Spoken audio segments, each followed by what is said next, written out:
너무나 잘 아는 말씀인데 제가 이 14절, 15절 말씀을 읽으면서 이 삼위일체 하나님에 대해서 다시 또 생각을 하고, 그리고 그 삼위일체 하나님의 그 구원의 사역에서 나타난 그분들의 그 사랑으로 연합하고 또 사랑이 무엇인지를 보여준다는 것, 그리고 참으로 그 성령님께서도 분명하게 하나님이신데 전적으로 자신을 드러내지 않고 성령님이 오신 것은 예수님의 영광을 나타내기 위함이다는 이 말씀을 생각할 때 참 우리의 신앙의 그 본질이 무엇인가를 이제 생각이 됐습니다.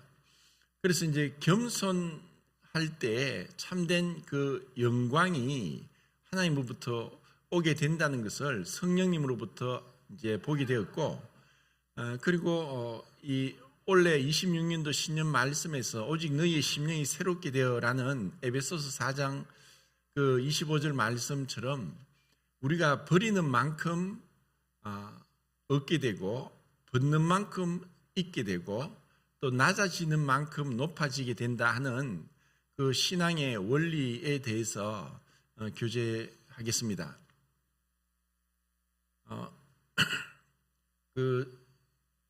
우리가 참 이해할 길이 없는 게 우리의 그 수준에서 우리의 모든 생각과 이론과 또 우리의 어떤 그 철학과 또 우리의 어떤 모든 사상 가운데서 이해가 안 되는 것은 삼위일체입니다. 그렇지만 어거스틴이 말한 대로 삼위일체를 이해하려고 하면 너희 머리가 돌 것이고 삼위일체를 부인하면 너희 영혼을 잃어버릴 것이다 라고 말한 것처럼 이것은 너무나 중요한 것입니다. 그런데 지금 여기서 우리 성령님께서 오신 목적은 전적으로 자신에 대한 것은 하나도 없습니다. 마치 우리는 오해하게 될 때 성령님은 마치 어떤 능력이고 힘이고 또 마치 성부 성자 하나님에 비해서 뭔가 열등한 것처럼 비춰줄 수 있는 오해를 살 만한 그러한 말씀인 거예요. 그분이 오신 것은 오로지 예수님의 영광을 나타내기 위한 것이 목적입니다. 전혀 자신의 어떤 것이 없습니다. 우리가 이것을 지난 시간에도 예수님께서 오셔서 우리 요한복음에서만 분명히 말씀하신 것은 내 뜻을 이루기 위함이 아니요 아버지 뜻을 이루기 왔다. 내가 온 것은 스스로 온 것이 아니라 아버지께서 보내셔서 내가 왔다. 나는 내 영광을 구하지 않는다. 아버지 영광을 구한다. 나는 스스로 아무것도 할 수 없다. 또 내 말은 이 내 말이 아니라 아버지의 말씀이다. 그리고 겟세마네 동산에서 아버지 할만하시거든 이 잔을 내게서 거두시옵소서. 하지만 내 뜻대로 마옵시고 아버지 뜻대로 하옵소서.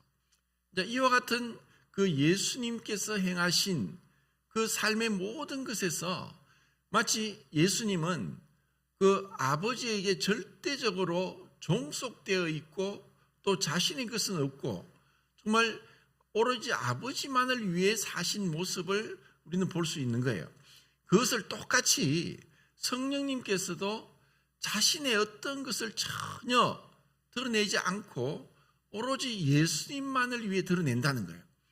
이것이 그 삼위일체 하나님의 그 이러한 사역을 통해서 우리에게 보여주는 것은 이분들은 서로 절대적인 존중과 권위에 대한 순종과 그러면서 사랑으로 긴밀히 연합되어 있고 절대로 어떤 분란이 없고 한 것을 보게 된다는 거죠. 이것을 우리는 위격이다라고 하면서 위격은 분명하게 성부, 성자, 성령으로 위격이지만 이분들이 한 분이다. 그래서 이 삼위일체는 그 위격이 서로 구분되지만 분리되지 않고 또 연합되지만 혼합되지 않았다라고 이제 그 정의를 이제 신학자들이 내리게 됩니다. 다만 이제 우리가 우리의 표현대로 할 수 있는 그거예요. 그러니까 분명히 구분되어 있다는 것은 분명해요. 그런데 분리되지 않았다는 것, 한 분이란 것. 그리고 분명히 이분들이 연합되어 있지만 그것은 혼합이 아니라는 것. 마치 맹물에다가 소금을 넣으면 그것이 소금물이 됩니다. 소금이 물에 용해되어서 소금과 물과 그 분리할 수 없을 정도로, 그냥 물리적으로는 분리 못할 정도로, 뭐 화학적으로는 분리가 되겠지만 그런 것처럼 이분들이 그렇게 혼합된 것이 아니다. 분명하게 이분들은 서로 그 구분되어 있다는 것은 분명합니다. 그런데도 우리는 이것을 어떻게 볼 수 있느냐? 만약에 하나님께서 삼위일체 하나님이 아니라면은 하나님을 사랑이라고 할 수 있을까? 라고 이제 그 어스틴이 그렇게 얘기를 했어요. 그래서 그 사랑이란 혼자서 사랑한다는 것은 말이 안 되는 거예요. 그건 혼자서 사랑이란 관계라는 거죠. 그래서 사랑은 서로의 관계를 통해서 이루어지는 것이기 때문에 그 삼위일체 하나님은 사랑 안에서 하나로 연합되고 그리고 사랑이 무엇인지를 여기서 철저하게 보여주는 것입니다. 성령님은 전혀 자신은 없는 것 같아요. 예수님의 영광을 나타낸다. 나의 영광을 나타내기 위해서 오신다. 만약에 성령님이 오시지 않았다면 기독교는 끝이 났습니다. 절대로 지금까지 2000년 동안 올 수가 없어요. 그런데 성령님은 절대로 자기를 드러내지 않아요. 오로지 예수님만을 드러내요. 예수님 말씀을 생각나게 하고 기억나게 하고 가르치시고 예수님의 영광을 나타내시는, 자, 이것을 제가 보면서 우리의 신앙의 본질도 단순히 우리가 예수님을 믿고 구원받은 것은 천국 가서 영원히 사는 것이다. 그게 아닌 것은 제가 누누이 말씀을 드렸어요. 주일날 아침 10시에 이제 저희들이 또 다른 이제 제자 훈련 성경 공부를 하는데 오늘 주제가 시간이었어요. 그래서 그 시간은 하나님께서 우리 모든 사람에게 동등하게 주신 것이 시간이에요. 그런데 그 시간을 통해서 하나님은 놀라운 계획을 가지고 계셨고 그 시간 속에서 하나님의 어떠하심을 알도록 하신 거예요. 그래서 우리가 천국에서 우리가 영원토록 영생을 누리는 것은 어떤 분이 얘기하기를 영원한 시간을 통해서 영원하신 분을 알아가는 그 시간이 영생이다. 왜냐하면 그분은 무한하시기 때문에 그 무한하신 분을 우리가 알아가는 그 관계에서 우리는 그분을 알게 되고 체험하게 되는 거죠. 그러니까 그 영생은 어떻게 보면 시간이란 그 어떤 시간을 얘기하는 것이 아니라 그 관계 안에서의 친밀한 교제를 얘기하는 거예요. 이것을 우리가 신앙생활에서 우리가 경험하게 하는 거예요.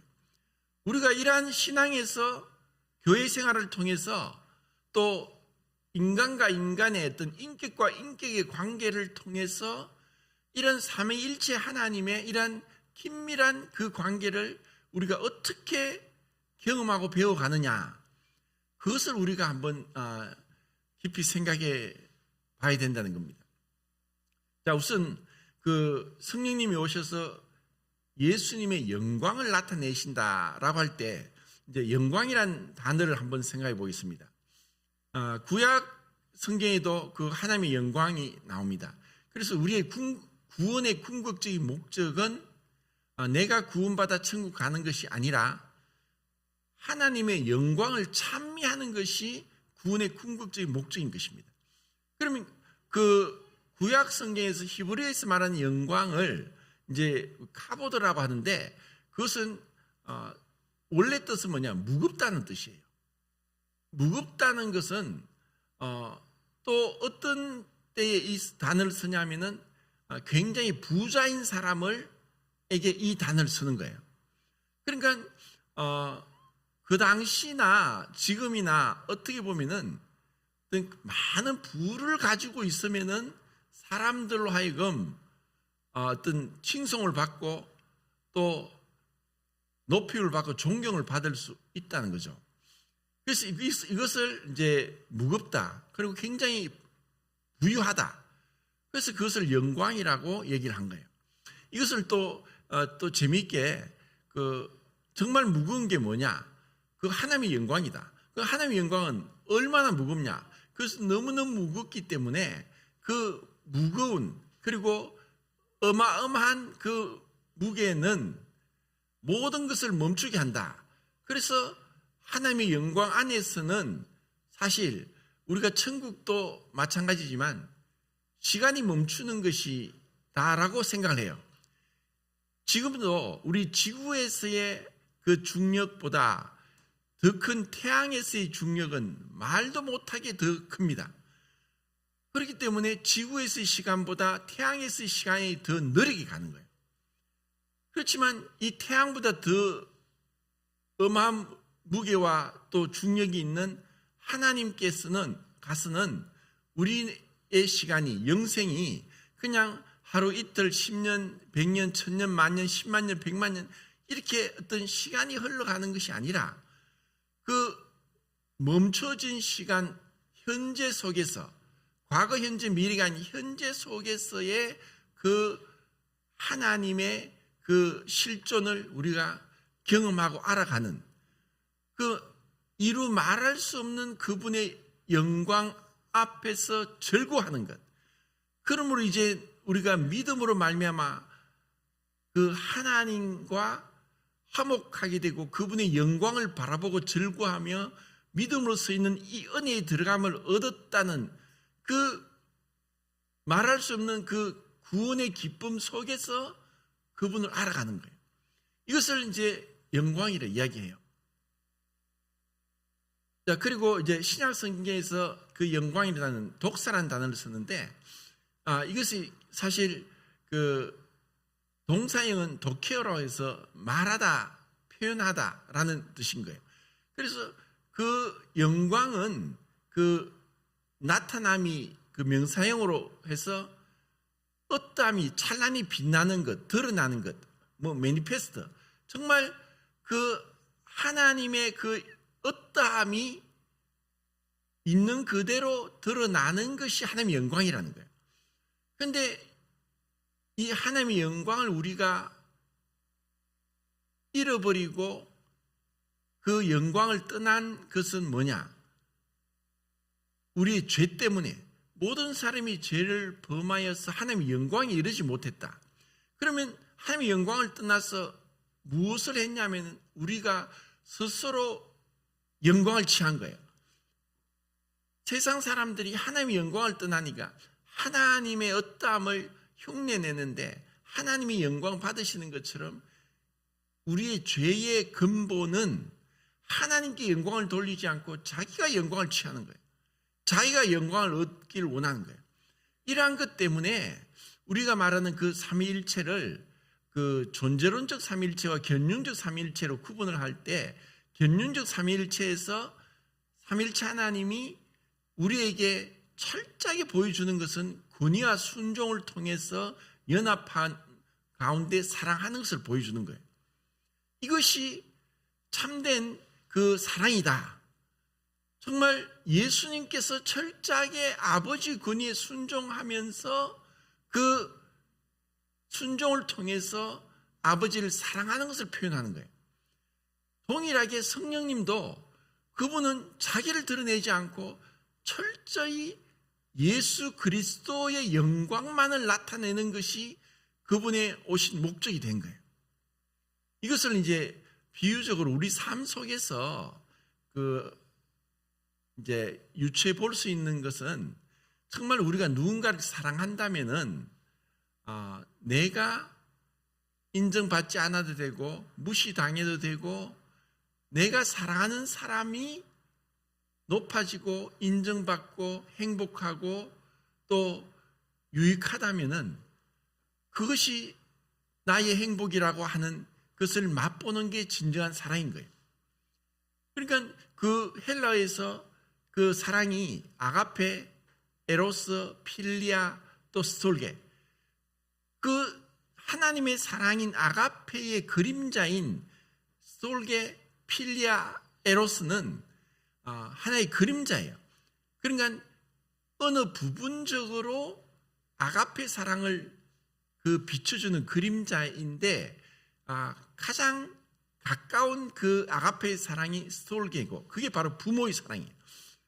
그러니까 그 모든 부모가 다 그렇지만 않지만 하나님께서 우리에게 심겨주신 부모로서 부모이지만 사실 우리가 불완전하고 또 사랑한다지만 미숙하고 그리고 또 우리가 그것을 잘 모르기 때문에 오히려 그 사랑이 집착이 되고 또 아니면 그것이 오히려 뭐 어떤 큰 걸림으로써 올무가 되어서 또 어떤 그 고통이 될 수도 있는 이런 연약함과 부족함이 있지만 하나님께서 우리 부모에게 자식을 향한 마음은 내가 이 자식을 향한 사랑을 인정받지 못해도 또 내가 어떤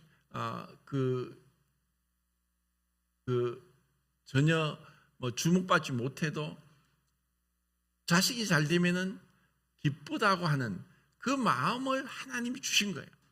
이것이 그 아가페 사랑의 그 모습이고 그렇기 때문에 예수님께서도 분명히 내 뜻대로 마옵시고 아버지 뜻대로 하옵소서. 우리는 사실 왜 하나님을 떠났느냐? 내 뜻을 주장하려고, 내 뜻을 펼치기 위해서. 이 세상 사람들은 하나님을 모르는 거예요. 하나님을 마음에 두기 싫어해요. 그래서 그들은 더러운 정욕 가운데 상실한 마음대로 부끄러움 욕심 가운데 내버려 두었어요. 그들이 계속 그렇게 자기 뜻을 주장하고 내세우니까 결국 그런 가운데 있다 보니까 인간과 인간관계에 있어서도 진정한 사랑을 경험 못해요. 왜?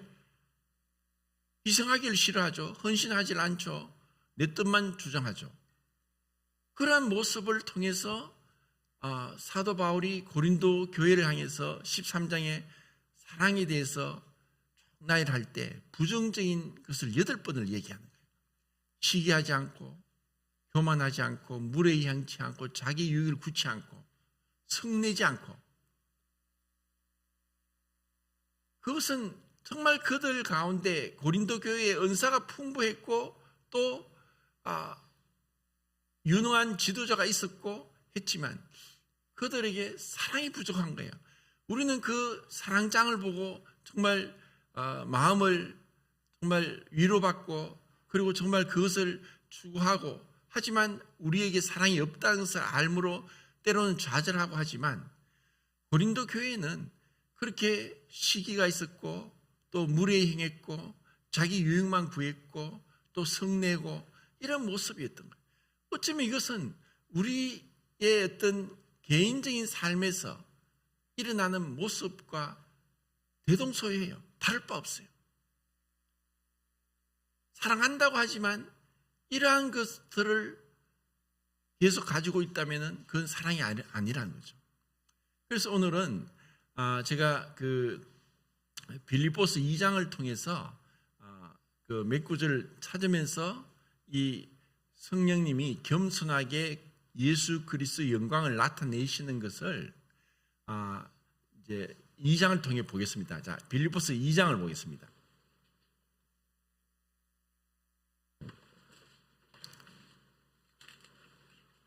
2절, 3절, 4절 읽겠습니다. 몇 페이지죠? 319페이지입니다. 319페이지. 319페이지. 예. 2장 2, 3, 4절 시작. 마음을 같이하여 같은 사랑을 가지고 뜻을 합하며 한 마음을 품어 아무 일에든지 다툼이나 허영으로 하지 말고 오직 겸손한 마음으로 각자 자기보다 남을 낮게 여기고 각각 자기 일을 돌볼 뿐더러 또한 각각 사는 사람들의 일을 돌보아 나의 기쁨을 충만하게 하라.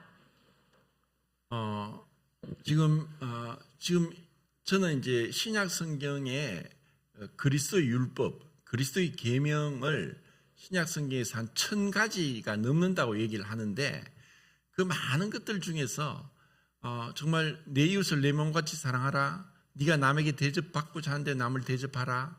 또 네 오른편 뺨을 치는 자에게 왼편을 돌려대라. 너를 미워하는 자를 축복하고 너를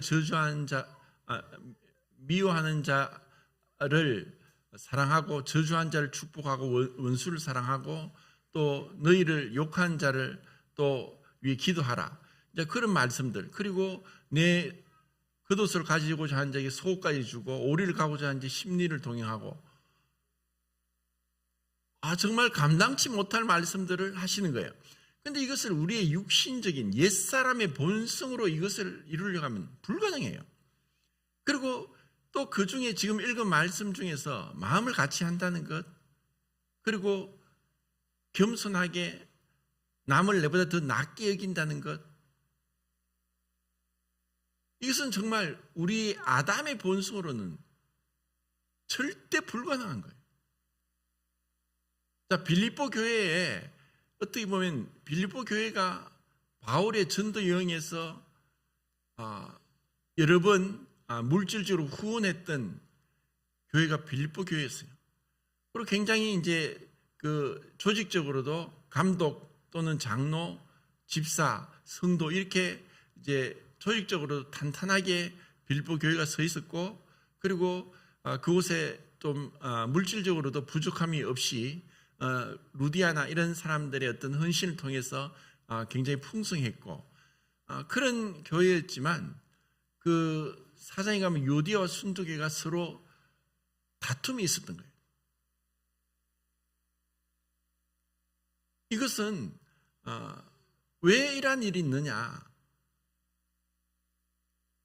각각 자기보다 남을 낮게 여기라.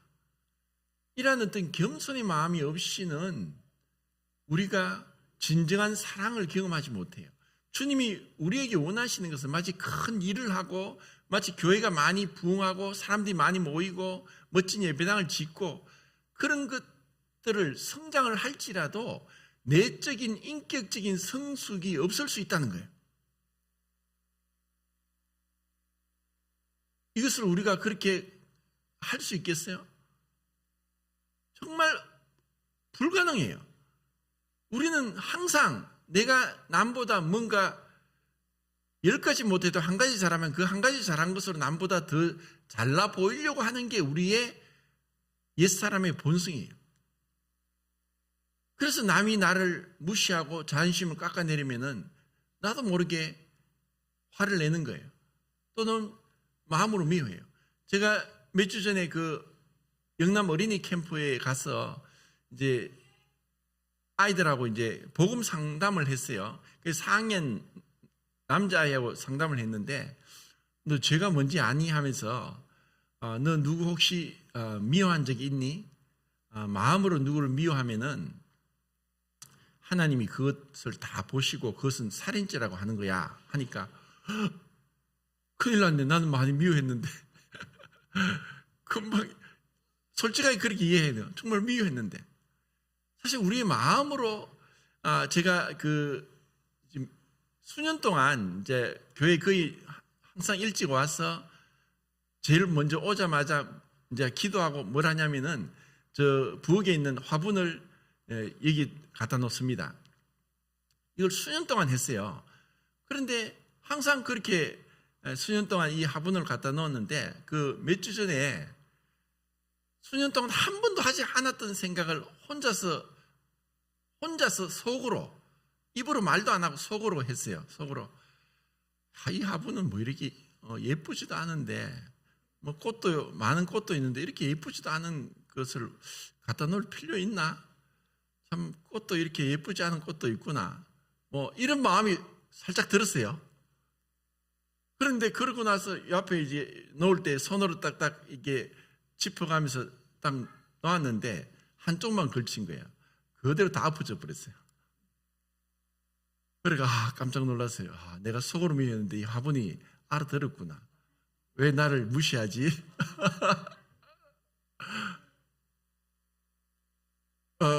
사실 그 화분도 그 화분을 키운 사람이 물을 주고 사랑한다 하는 거하고 그냥 의무적으로 물을 주고 사랑하지 않는 마음으로 키울 때 자라는 게 다르다는 거예요. 이것은 에너지예요, 에너지. 주님이 네가 형제를 미워하면 이미 살인하였다라고 하는 거예요. 우리가 미워하지 않더라도 다투어서도 안 되고, 그런데 그 마음 중심에서 남을 나보다 낫게 여기지 않고 내가 좀 더 낫다고 생각하는 이 죄악된 마음으로 인해서 다툼이 있고 분리가 있는 거예요.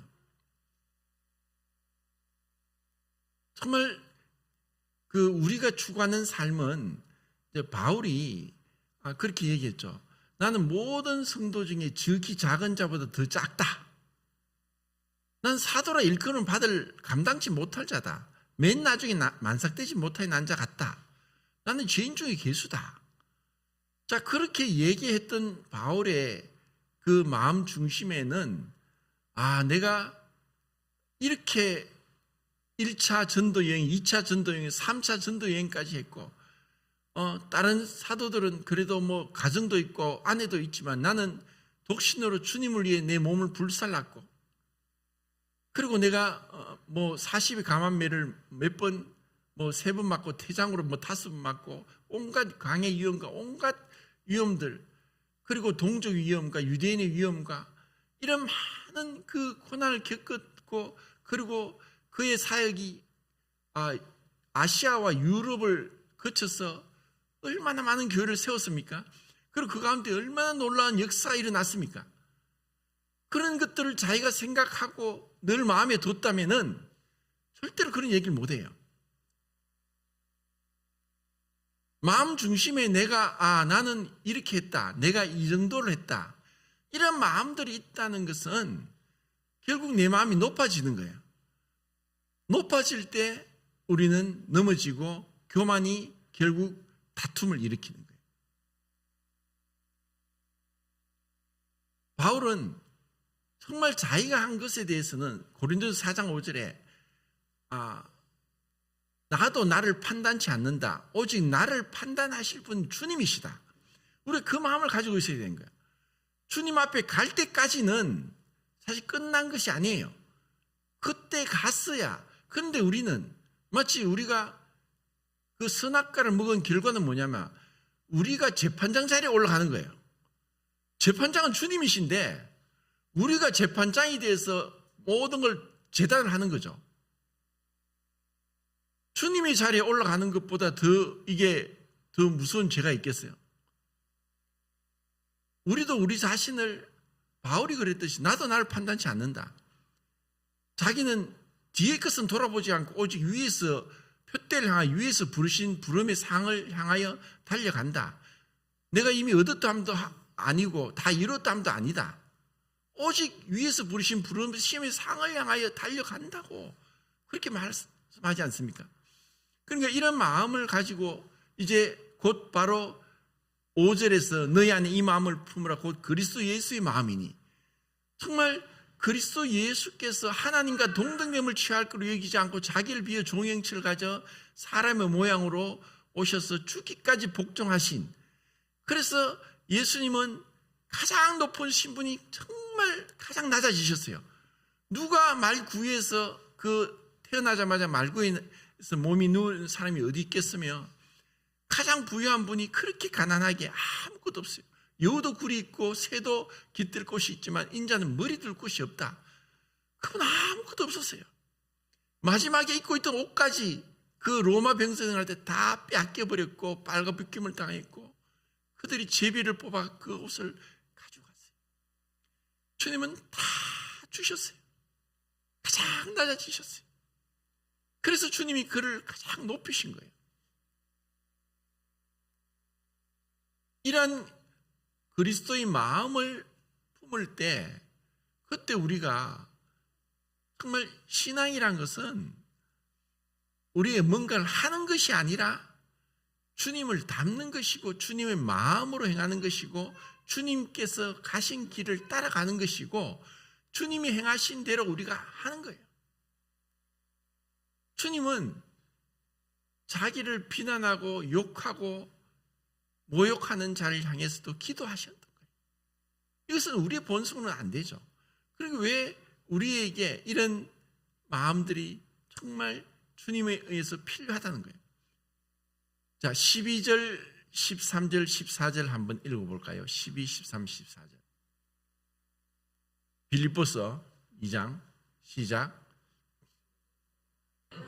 저들아, 뿐 아니라 더욱 지금 나 없을 때에도 항상 복종하여 두렵고 떨림으로 너희 구원을 이루라. 너희 안에서 행하시는 이는 하나님이시니 자기의 기쁘신 뜻을 위하여 너희에게 소원을 두고 행하게 하시나니 모든 일을 원망과 시비가 없이 하라.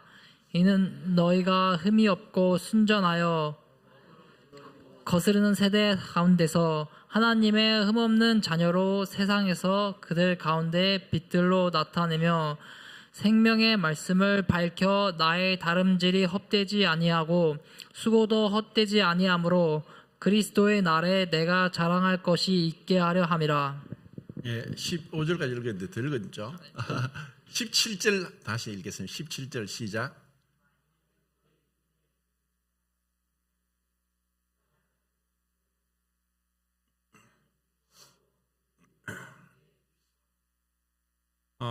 이제 바울의 신앙의 참 그 본질이 여기 나와요.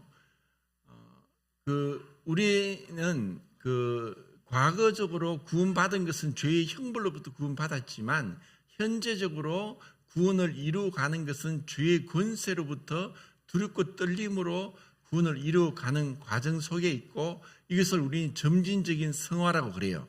이것은 이제 주님의 모습을 우리 안에서 그분이 행하시는 대로 우리가 따라가는 그 삶이고 그것을 예수님께서 친히 가장 겸비하게 자기를 낮추시고 죽기까지 복종하신 것처럼 바울이 빌립보 교회 성도를 향해서 향한 마음은 내가 너희 재물 위에 나를 관제는 뭐냐면 재물의 마지막으로 포도주를 붓는 건데 그렇게 내가 다 드려지더라도 나는 기뻐하겠다. 그것이 나의 기쁨이다. 이것은 결국 진정으로 바울이 그 빌립보 교회를 성도를 향한 그 사랑의 마음인 것을 여기서 볼 수 있는 거예요. 그 사랑함으로 인해서 내가 희생된다고 하지 않고 또 계산하지 않고 무조건적으로 그냥 내 자신이 부어지는데 그냥 내가 희생되더라도 너희들이 기쁨이 되면 그것이 나의 기쁨이다. 이것을 주님께서 아버지께 그렇게 하셨고 성령님께서 예수님을 영광을 드러내는 데 있어서 또 그렇게 하시는 거예요. 이것이 바로 우리의 신앙의 모습이 이렇게 이루어져야 된다는 것을 우리는 여기서 알 수 있어요. 그리고 19절, 20절, 21절 또 읽겠습니다. 19, 20, 21절 시작.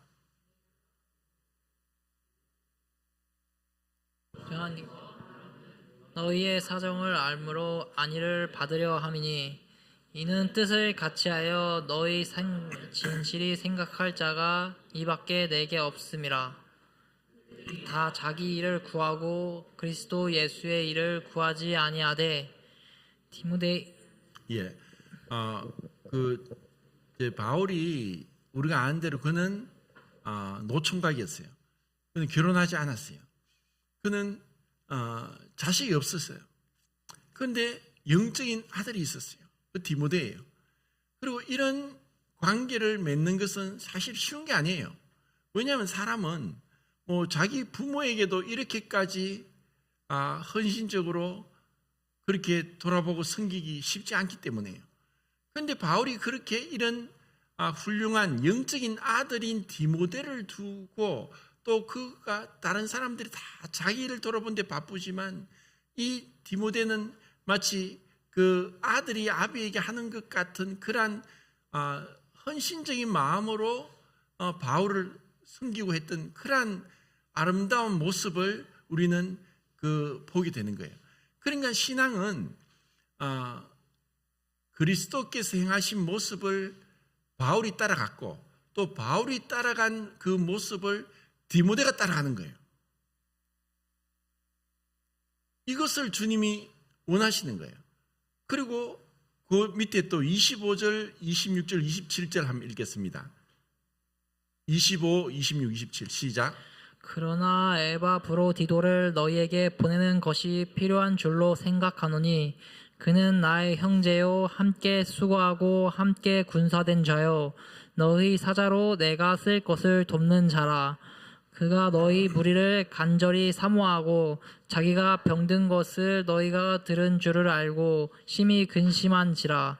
그가 병들어 죽게 되었으나 하나님이 그를 긍휼히 여기셨고 그뿐 아니라 또 나를 긍휼히 여기사 내 근심 위에 근심을 면하게 하셨느니라.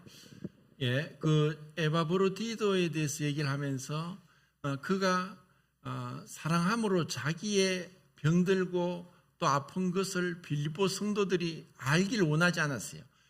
괜히 폐를 끼치지 않기를 원했고 또 그런 것을 바울이 알고 바울이 어떤 그 치유의 은사가 있었지만 그것이 주님이 주실 때 가능했지 그가 치유의 은사가 자기 것이 아니기 때문에 지금 에바브로디도를 또 디모데의 위장병을 그가 원하는 대로 치료할 수 없었던 거예요.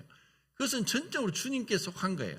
그러니까 에바브로디도가 이런 병든 그 가운데서 빌립보 성도들이 안다는 것에 대해서 오히려 그것이 더 근심이 되고 오히려 내가 누가 되지 않기를 원하는 마음, 정말 이러한 그 마음들이 우리는 정말 사랑의 마음이 아닌가.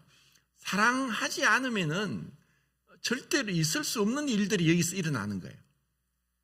그래서 제가 이제 결론을 내리겠는데 마태복음 19장과 또 마가복음 또 10장에 보면은 예수님이 그 부자 청년의 어떻게 하면 영생을 얻으리까 이런 질문을 했을 때 그 결론적으로 먼저 된 자가 나중 되고 나중 된 자가 먼저 된다.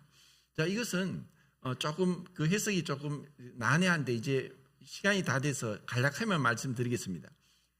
우리가 생각할 때 내가 그래도 너보다 먼저 됐다고 하는 마음 자체가 문제인 거예요. 아니다. 바울처럼 나는 가장 작은 자 중에 가장 작은 자라고 하는 마음으로 끝까지 주님 앞에 겸손하게 섬기고 나가는 거예요. 왜냐하면 성령님이 이 땅에 오신 것은 절대로 자기를 드러내기 위해서 온 게 아니기 때문에 오로지 예수님의 영광을 위해 나타내기 오신 거예요. 그분은 하나님이에요. 성부, 성자, 성령의 이름으로 세례를 주노라. 그것은 완전한 하나님이신데도 불구하고 그분이 철저하게 자기를 낮추시고 예수님이 철저하게 자기를 낮추시고 아버지를 높이신 것처럼 이제 그 먼저 되었다고 하는 내가 마음에 이러한 마음이 있을 때 내가 남보다 더 훌륭하다, 더 뛰어나다라고 하는 마음이 있을 때 우리는 이 내가 먼저 된 자라고 생각할 수 있어요. 그러면 나중 된다는 거예요. 우리가 얼마나 낮아지는 만큼 주님이 영광을 주시는 거예요. 우리가 얼마나 버리는 만큼 주님이 주시는 거예요. 이것이 신앙의 원리인 거예요. 이것을 우리가 발견하고 주님 오실 때까지 겸손하게 다툼 없이 서로 존중하고 사랑으로 연합하고 그리고 남을 나보다 더 낫게 여기고 예수 그리스도의 마음을 품고 주님 뒤를 따라가는 복된 우리 성도님들이 되기를 바랍니다.